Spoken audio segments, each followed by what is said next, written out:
my name is Joe Power, and I'd like to talk to you today about the Civil War in Clare. Growing up in Clare Castle during the 1950s, about 30 years after the Civil War, I knew little about the subject. The topic was not on the primary or secondary school curricula. The matter was rarely discussed in public in the community, perhaps because many of the participants were still alive, and the subject was sensitive, politically controversial, and not discussed. I heard that a local Republican named Tommy Kinane had lost an eye during the Civil War. I was also aware that the two main political parties, Fianna Fáil and Fine Gael, had taken opposite sides on the controversial Anglo-Irish Treaty, and that 77 Republicans had been executed by the government. Apart from that, I knew little or nothing about the Civil War in Clare. Of course, being a teacher, I learned about the war at national level and taught the subject at national level, but the subject at local level wasn't really on the agenda, basically.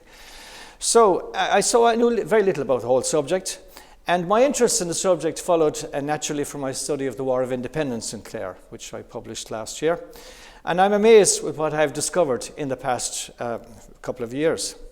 Now, almost 100 years after these momentous events, I think it's time to have a mature discussion about the Civil War in Clare, and these are my opinions on the subject.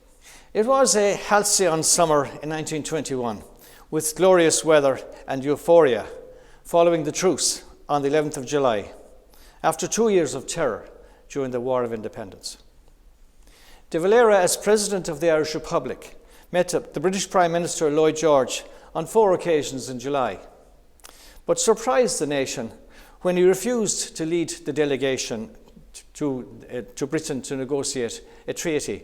Instead, plenipotentiaries led by Arthur Griffith and Michael Collins went to London to negotiate with the British. Meanwhile, the IRA, especially the men from the flying columns, were welcomed home as heroes, with parties and dances during the holiday season. The IRA were also keeping their powder dry and preparing for war in the event that negotiations with the British would break down. They organised training camps around the county between September and November and raised funds to support the IRA, especially the active service units, the flying columns, by levies and sports meetings and raffles, all for fundraising purposes. Then, of course, came the treaty. After months of tortuous negotiations, the plenipotentiaries reluctantly signed a treaty under duress on the 6th of December 1921. This controversial treaty was immediately rejected by De Valera and zealous Republicans. But the plenipotentiaries were answerable to the Dáil, not to De Valera, and the subject was passionately discussed there before and after Christmas 1921. Then, of course, the question, how was this treaty viewed in County Clare? Well, it would seem that there was popular support for the treaty. The treaty was intensively debated all around the county and in every household, and judging by reports in the local press, there seemed to have been large-scale popular support for the treaty, or acceptance of the situation that was controversial. The democratically elected bodies in the county, dominated by Sinn Féin, passed motions in favour of the treaty. Clare County Council, under Chairman Michael Brennan, who was Commandant of the 1st Western Division now, voted in favour of accepting the treaty on 2 occasions. The first vote was held on the 22nd of December 1921, and the councillors voted in favour of the treaty by 17 votes to 5. And following allegations of intimidation, the councillors had a second vote on the 3rd of January 1922, and again they voted in favour of the treaty, this time by 18 votes to 9. Besides the county council, urban councils such as Kilrush were also in favour of the treaty. The councillors in Kilrush were unanimous in favour. Kildysart Rural District Council, boards of guardians in Kilrush and Kildysart were in favour. Over in East Clare, Scariff Rural District Council and the Scariff Board of Guardians were also in favour. Ennis Urban District Council under Chairman T.V. Honan, who was president of the local Sinn Féin branch, were also in favour. So it would seem that the representative bodies of local democracy in the county showed their democratic approval of the treaty. The same was true of the Sinn Féin executive councils in East and West Clare. The West Clare executive of Sinn Féin voted on the 4th of January in favour of the treaty by 17 votes to 4. Meanwhile, the East Clare executive of Sinn Féin also voted in favour of the treaty in a motion which was proposed by T.V. Honan, the chairman, and the motion read that under the circumstances, the treaty, as signed, is the best road towards our goal of independence. There were 17 delegates in favour, none voted against, and there were 9 abstainees. Incidentally, T.V. Honan, whose home was bombed and destroyed by the Black and Tans in April 1921, subsequently joined the anti-treaty side after the Dáil accepted the treaty. Besides the members of Sinn Féin and the politicians, the farmers and business organisations of Clare also held meetings to discuss the treaty and voted to support it. The West Clare Farmers Executive Council were unanimous in favour, while the East Clare Executive were also strongly pro-treaty. Besides these, the businessmen of Ennis District were unanimous in favour of accepting the treaty. And then, in several parishes, the clergy held plebiscites or votes after Christmas Day Masses in places such as Clonlara in East Clare and Dysart in North Clare, and the people were reported to be almost unanimous in favour of the treaty in each of these parishes. Of course, the press, both national and local, were largely in favour of the treaty. The Irish Independent, Freeman's Journal, Cork Examiner, the Irish Times were all nationally in favour. But besides these, the 2 main local papers, the only local papers, the Clare Journal and the Clare Champion, were also in favour of the treaty. And of course, the Catholic Church was greatly in favour of accepting the treaty also. Speaking at Mass on Christmas Day at Ennis, Dr. Fogarty, Bishop of Killaloe, prophetically warned that, he said, rejection of the treaty must lead to a destructive national war. There was a callous disregard for the national will by some deputies, which was a negation of the national will by a junta.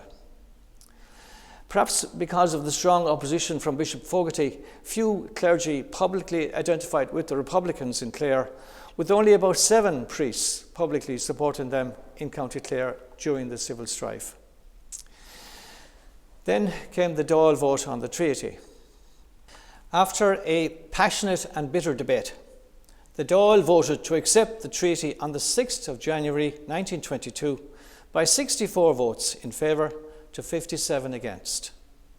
The 4 Clare TDs were split evenly on the divisive subject. Eamon de Valera naturally stood by the Republic and voted against the treaty, while Brian O'Higgins stated that although his constituents may have been supportive of the treaty, he was the master of his own soul, and he voted against the treaty. He said he had taken one oath and would not take another.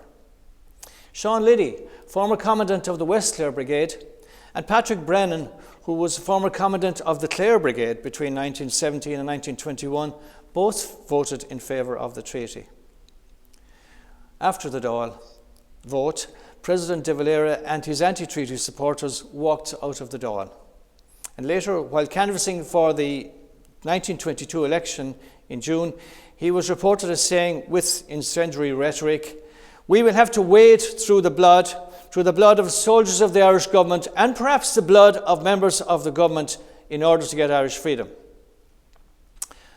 What then was the reaction in County Clare to this Dáil vote? Well, the 3 leading military officers in Clare were divided over the treaty.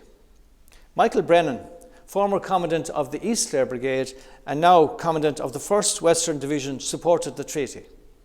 But Frank Barrett, commandant of the Mid Clare Brigade, and Simon McInerney, commandant of the West Clare Brigade, opposed the treaty. And many of their supporters would have followed their lead, both anti-treaty or pro-treaty. However, many experienced officers of the Mid and West Clare Brigade, such as Bill Hawke, who was Vice Commandant of the West Clare Brigade, and Ignatius O'Neill, Commandant of the 4th Battalion of the Mid Clare Brigade, supported the treaty. There was mixed reaction throughout nationalist Ireland. Nobody was enthusiastic about the unsatisfactory treaty. The treaty was rejected by zealous Republicans, but was pragmatically welcomed by many people as probably the best that could be achieved in the circumstances. The local press again came out in support. The Clare Champion and the Saturday Record and accepted the treaty and urged compromise and reconciliation between the now bitterly opposed parties. Sarsfield Maguire, editor of the Clare Champion, stated, "The terms were the best they could get, and the alternative was and is chaos." The parish priest in Liscannor held a parish plebiscite on the 29th of January 22, and the vote showed a division in the parish. There were 235 parishioners were in favour of the treaty, about 124 were against it. This was a majority of about 2 to 1 in favour of the treaty, but there was a significant minority there. The Unionists of Clare, naturally at a meeting in Ennis on the 17th of January, naturally recognised the reality, the new administration, and welcomed the assurances that the government would be impartial and hoped that Ireland would eventually be united again.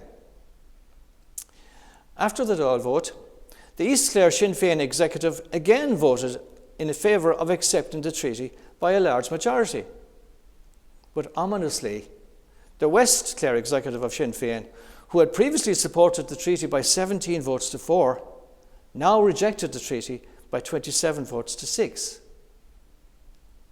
In his application for a military pension, Patrick Keane of Kilnamona gave a breakdown of the attitude of members of A Company Kilnamona towards the treaty. According to Patrick Keane, out of a total of 59 volunteers still in the company on the 11th of July 1921, 17 of them, about 29%, joined the anti-treaty forces. 35, that is about 59%, chose to remain neutral, and about 7% supported the pro-treaty side. This breakdown of support in the Mid-Clare Brigade was probably representative of the county, of the whole county during this troubled time. There was then a general election to be held in June 1922, about 5 or 6 months after the treaty was passed in the Dáil, to get the public opinion on the matter. But following the De Valera-Collins electoral pact, many Sinn Féin candidates were re-elected unopposed. In Clare, perhaps because of intimidation, 3 other candidates withdrew, one from the Labour Party, one from the Farmers' Party, and one independent. And unfortunately, the people of Clare did not get an opportunity to express their opinion on the treaty before the Civil War, in what the Clare Champion described as a negation of democracy. Following the acceptance of the treaty by a majority in the Dáil and the setting up of the provisional government of the Irish Free State, the Crown forces began to depart, and the evacuation began. The Army, the RIC, the Navy and the auxiliaries, etc., began to move from barracks around the county in staged pullouts between January and February 1922. The barracks in Ennis, Diamond, Killaloe, Kilrush, etc. The last representative of the Crown forces, and probably the very first representatives of the Crown forces in Clare, were the British Army. They lowered the Union Jack and left the home barracks on Station Road, Ennis, on the 25th of February 1922. And that was the end of the British occupation in Clare. Meanwhile, the IRA were settling old scores in the county. Sergeant David Finlay of the Royal Scots Regiment was killed at Ennis on the 13th of January 1922. 2 black and tans named Guerrilla and Kershaw were killed at Listonvarna on the 3rd of February. And ex-Sergeant J. Cotter from Clare was killed at Cabra in Dublin, and he was an RIC sergeant. And on the 13th of March 1922, another ex-RIC sergeant named John Gunn was killed at Ennis on the 22nd of April 1922. Meanwhile, as the British were moving out, the Crown forces moved out from Ennis Diamond. There was some provocation there, and they allegedly threw a bomb which wounded 6 people, including 4 children, as they departed from Ennis Diamond. So that was the situation there towards the end of February 1922. Then a new departure occurred. The Army Executive Council was formed. It was formed on the 26th of March 1922 by anti-treaty IRA officers to oppose the treaty, and they refused to accept the democratic decision of the Dáil. An Army Executive Council of 16 officers, including Frank Barrett of Clare, Commandant of the Mid-Clare Brigade, was formed, and they took over the forecourts in Dublin on the 13th of April in defence of the Republic, as they said. There were attacks on the press by Republicans on the 8th of April 1922, for instance. Copies of the Freeman's Journal were burnt at Kilrush, and on the 30th of April they were burnt at Ennis railway station. This press was pro-treaty. The Army Executive Council also put up posters signed by General Frank Barrett now around Ennis on the Sunday 17th of April, opposing recruitment for the new National Army and the new police force, the Civic Guards, and threatening anyone who joined these forces. To raise funds for their cause, there was a raid on the Bank of Ireland in Ennis on the 1st of May 1922 by the anti-treaty IRA under the command of General Frank Barrett, and about £18,000, a huge amount of money, was robbed. Funds which was supposed to go for the support of the IRA, purchase of weapons and ammunition, etc. Besides robbing banks, the Republicans also stole at least 16 motor cars belonging mainly to wealthy people, such as Lord Inchiquin of Dromoland, Colonel Tottenham of Mount Callan, the Stackpools of Eden Vale, Ennis, and even from the Protestant minister in Ennis. There was tension and confusion around the county, as pro- and anti-treaty forces were jostling for position around the county, taking over positions evacuated by the Crown forces, as the Army withdrew, as the RIC and the Black and Tans withdrew from various barracks. Pro- or anti-treaty IRA men under commands of either Frank Barrett or Michael Brennan began to occupy the former buildings. And pro-treaty forces held former British barracks, for instance, at Killaloe, Tulla, Scariff, Kildysart, and most of Ennis, while anti-treaty forces held positions in Ballyvaughan, Corrafin, Ennistimon, Kilrush, Kilmihil, Kilkee, Liston-Varna, Miltown Malbay, and places like over in West Clare especially, mostly in North and West Clare. The anti-treaty forces also held the former barracks at Clare Castle and over in Tirmaclan, and the former RIC headquarters in Ennis, which is now the main Garda station in Ennis. Naturally, there was tension between the former comrades. Republicans were driven from Broadford barracks by pro-treaty forces, leading to the death of Republican volunteer William O'Brien on the 13th of April 1922. And this could be argued the first Civil War casualty in Clare, although the conflict had not yet officially started. With the departure of the RIC and the Crown forces and the Civic Guards not yet established in the county, there was a law and order vacuum in Clare. There was a renewal of land agitation leading to anarchy around the county. There were cattle drives, intimidation and violence. One man, a 91-year-old James McGuan from Coolmeen, was dragged from his bed, was shot and died of his wounds over some land dispute, which is an ancient land dispute. Margaret Kilmartin, a mother of 9 and the wife of a herdsman, died of gunshot wounds at Megan in Carron. The shots were probably more than intended for her husband, but she took the bullets and she died, and she was a mother of 9 children. There had to be curfews in Ennis and Ennistimon during April because of violence and disturbances during the night time, etc. On the 8th of June 1922, the government forces attacked the Forecourts garrison in Dublin. This was the official start of the Civil War. It was a deeply unpopular war. Most of the general population were anxious for peace. The Catholic Church and the press were opposed to the anti-treaty diehards, who steadfastly adhered to the Republic established in 1916 and by the Dáil in 1919, and by the blood and injuries to all their colleagues, the Republicans, in the War of Independence. They had sworn an oath to a republic. How could they, in conscience, as TDs or senators, renounce that oath and swear an oath of allegiance to the British King? This was probably the most controversial term of the treaty. However, it must be remembered that all the IRA officers and TDs had also sworn to accept the Dáil as the supreme authority of the Irish Republic. and they had rejected that democratic decision by the Dáil on the divisive treaty.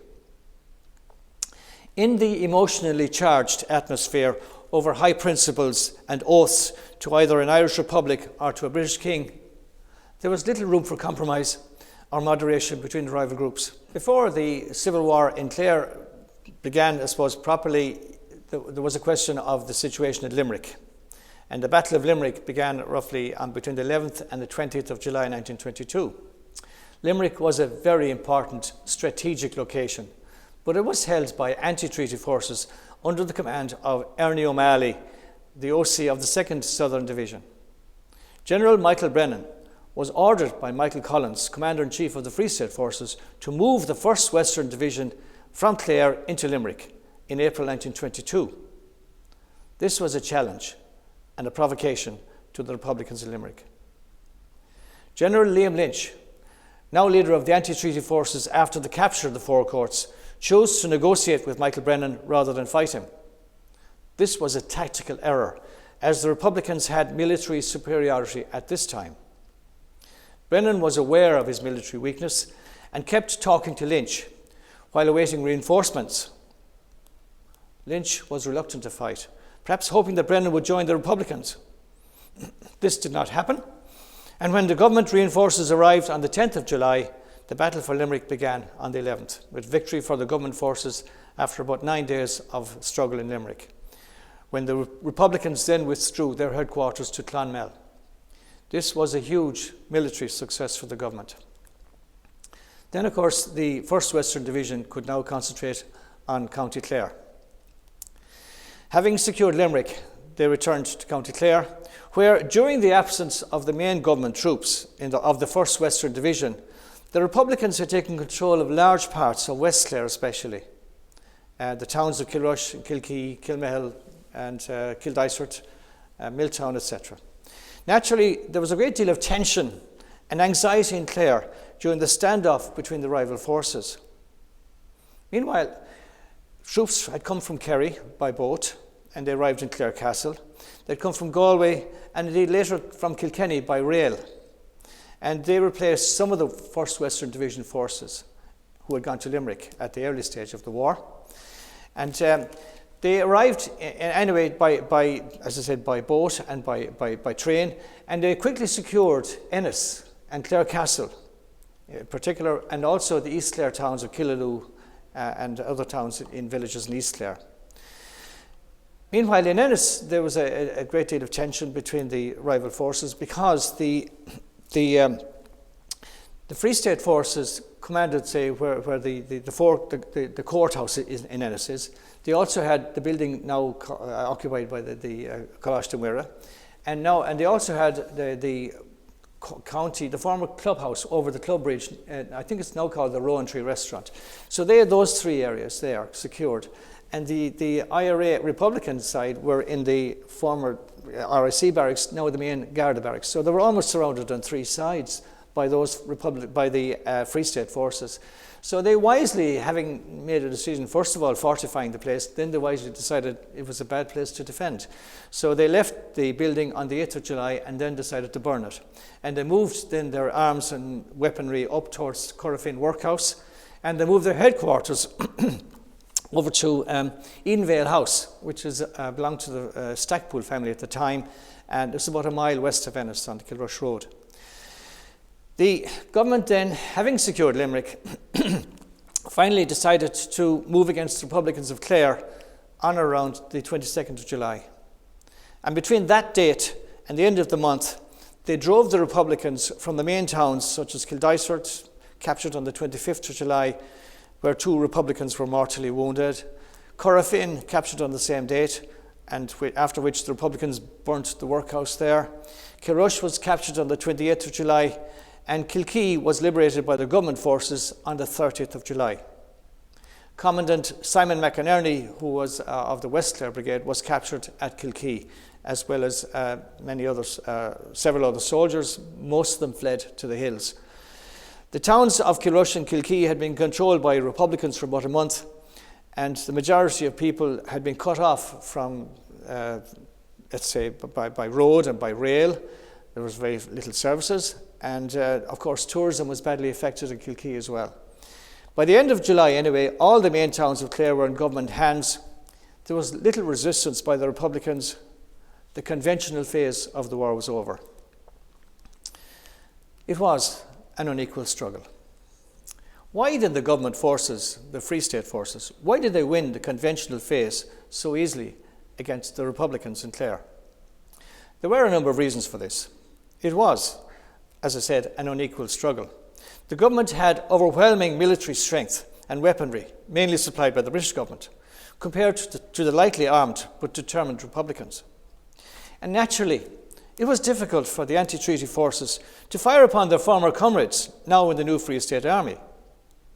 Seamus Hennessy, Commandant of the 4th Battalion, Republican of the 1st Western Division, informed General Frank Barrett of some offensive plans he had in late July 1922. He said, or he wrote to him, "Re-attack on the garrison at Ennistimon.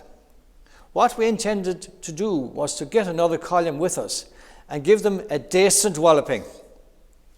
In any case, we only have 6 rifles, and except sniping, we could not do a great deal here.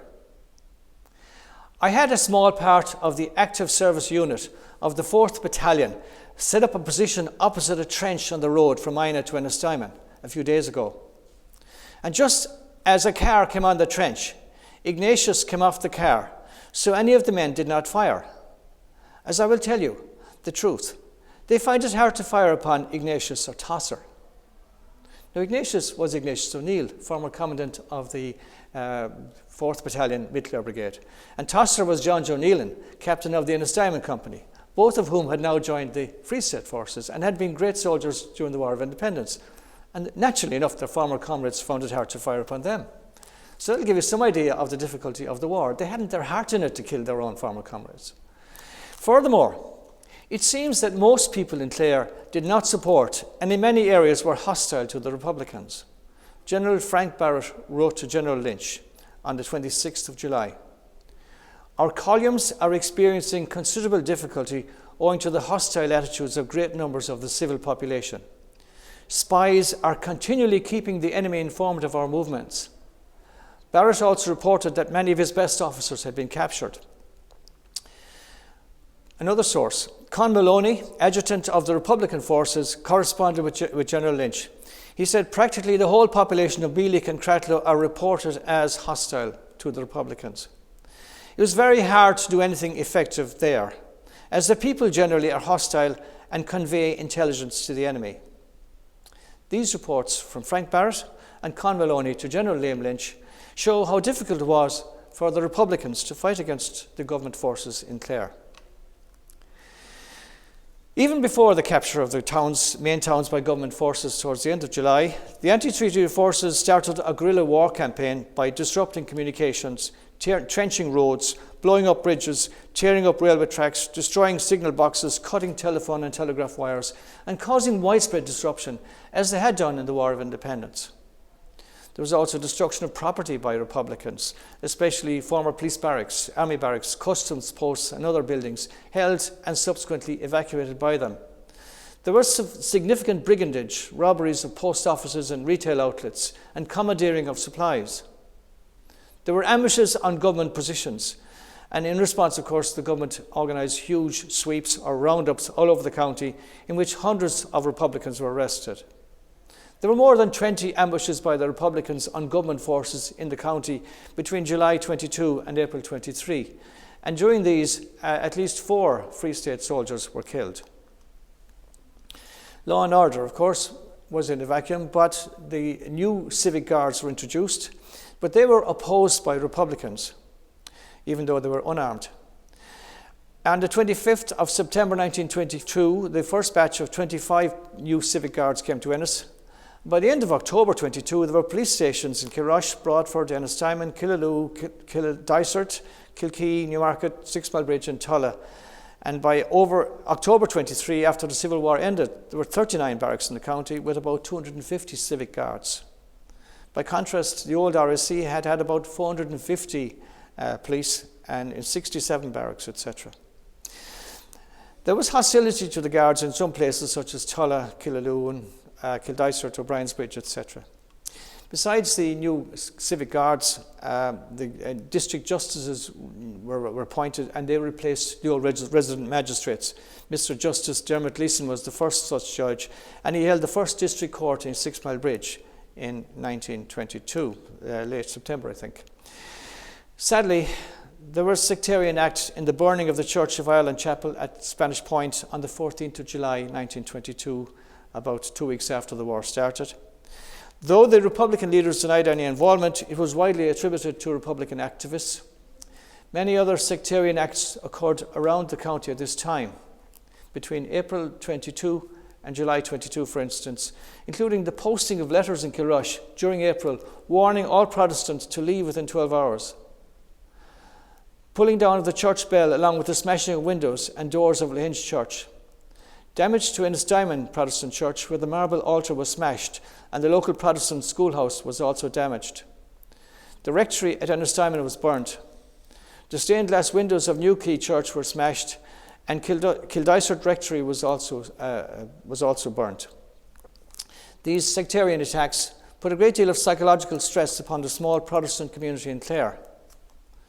Besides these sectarian actions, there was also commandeering of property by Republicans of some big houses belonging to, for instance, Mr. Gore Hickman of Kilmore House over in West Clare, Mr. Henry V. McNamara's house of Ennisdiamond, and Major Maloney in Tulla.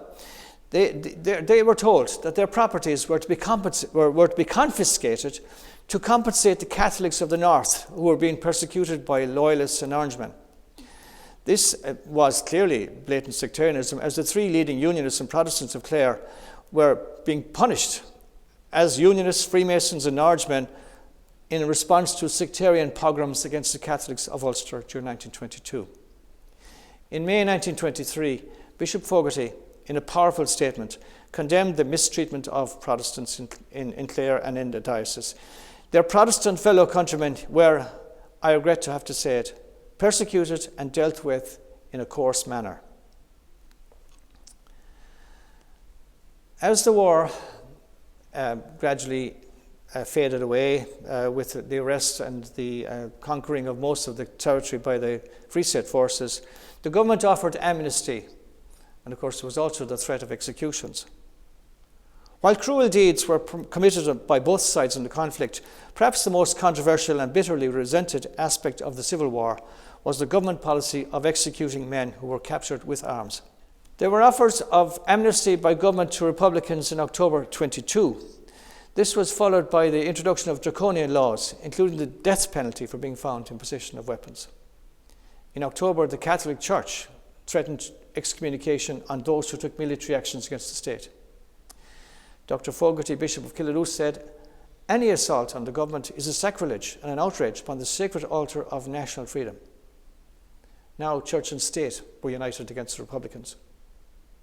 In all, 77 Republicans were executed for being in possession of weapons, and 5 of those executed men from County Clare.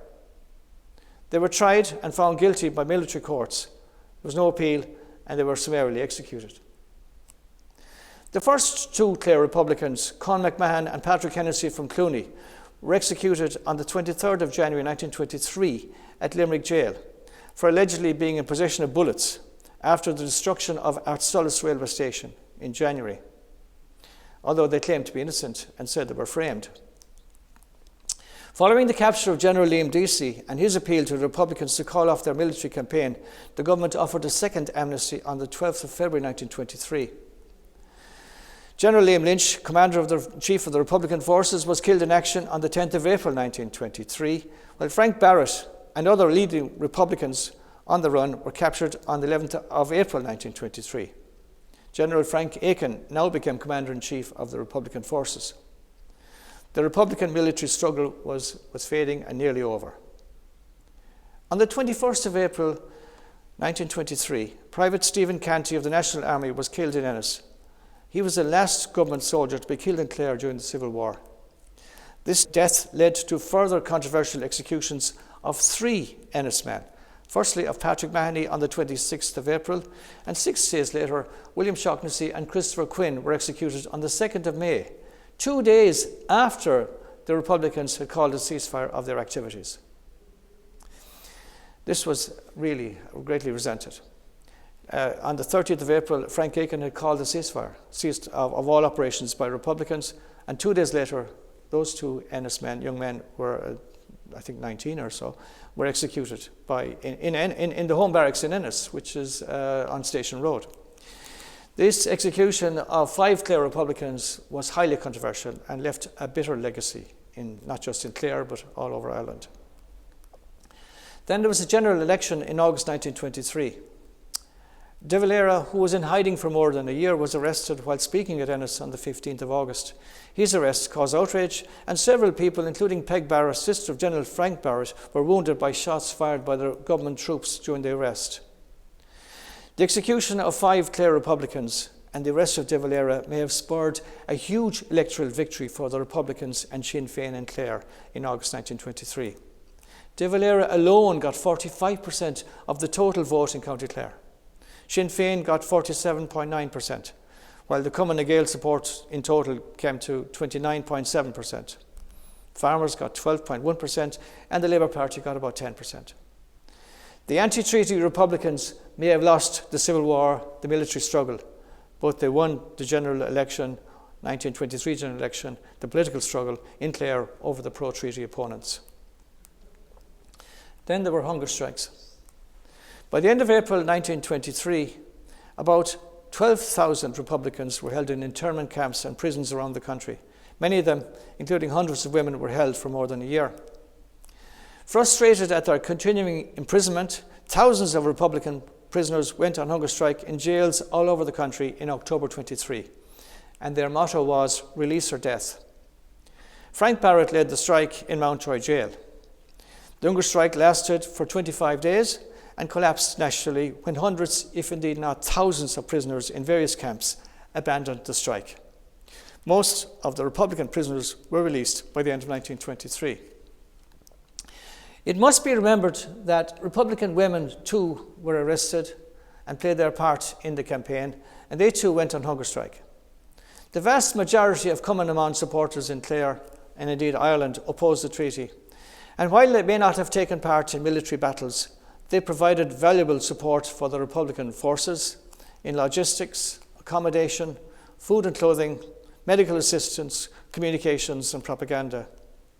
2 well-known Republican women, Annie Hogan of Cratloe and Sinead McInerney of Kilkee, were among the hundreds of women arrested and imprisoned for months, and they too went on hunger strike for more than 20 days. While the GAA at national level remained united despite the Civil War, the GAA in Clare was temporarily split over the conflict, probably because of the executions of 2 prominent GAA members, such as Con McMahon and Paddy Hennessy of Clooney. At the AGM chaired by Canon Hamilton, who supported the Free State, in February 24, many delegates walked out, and shortly afterwards they formed a new county board, with Sean McNamara as president, Gerard O'Loughlin as secretary, and Frank Barrett as treasurer. Delegates from 24 parishes attended the meeting, and some inter-club games were organised. There was even an inter-county hurling match with the Tipperary selection in August 1924. However, the new organisation soon petered out, and thankfully there were no reports of it in 1925 or in subsequent years, and the GAA helped to heal the wounds of this conflict. I estimate that there were about 34 casualties directly associated with County Clare during the Civil War period from the 28th of June 1922 until the 30th of April 1923. About 15 of those occurred within the county and 19 outside the county. Of the 15 killed in the county, 8 were Republicans, 6 were Free State government troops and 1 civilian. 15 government soldiers from Clare were killed outside the county, along with 4 Republicans. 2 of them were executed at Limerick. That was, of course, Con McMahon and Paddy Hennessy. The external casualties were mainly in places like Kerry, Limerick, Dublin, Galway and Cork. And for instance, after the conquest of Clare by the 1st Western Division, they were transported over to Kerry, and they took part in suppression of the Republicans in Kerry. And at least 6 of them got killed in the conflicts against the Republicans in Kerry. I do know that 2 of them were blown up by landmines. Anyway, Besides the tragic deaths and the psychological injuries, there was widespread destruction and bitterness for decades. It was a national tragedy over the controversial and unsatisfactory Anglo-Irish Treaty of 1921. In a gesture to heal the wounds of war, about a year and a half after the conflict ended, the Free State government allowed the executed Republicans to be buried in consecrated grounds. At midday, on Tuesday, 27th of October 1924, the remains of Patrick Mahoney, William O'Shaughnessy and Christopher Quinn, the three men executed for the killing of Private Canty in Ennis, were taken from the home barracks Ennis and brought to the town hall, now the Old Ground Hotel, where they lay in state until 6:30 p.m. that evening and were then removed to Ennis Cathedral, where they stayed overnight. After Requiem Mass on Wednesday, 28th of October at 10 a.m., the remains of the three volunteers were brought to Drumcliff Graveyard, where a memorial cross was later erected to their memory. Also, on Tuesday, 27th of October 1924, the bodies of Con McMahon and Paddy Hennessy were removed from Limerick Jail and lay in state at the Town Hall Ennis overnight. They were not brought to the cathedral, I don't know why. On Wednesday afternoon, their remains were brought to Clooney Graveyard, where a memorial cross was later erected to them and to volunteer Joseph Considine, who was killed in the attack on the forecourts on the 28th of June 1922. The other people who died because of this national tragedy, whether they were Free State forces, Republicans or civilians, are buried in private family grounds and graves around the county and elsewhere. I believe that 100 years after this calamity, it would be a wonderful and timely gesture of reconciliation to have a memorial erected in County Clare to all the people of Clare who suffered because of this great national tragedy, the Irish Civil War of 1922-1923. Thank you for listening to me.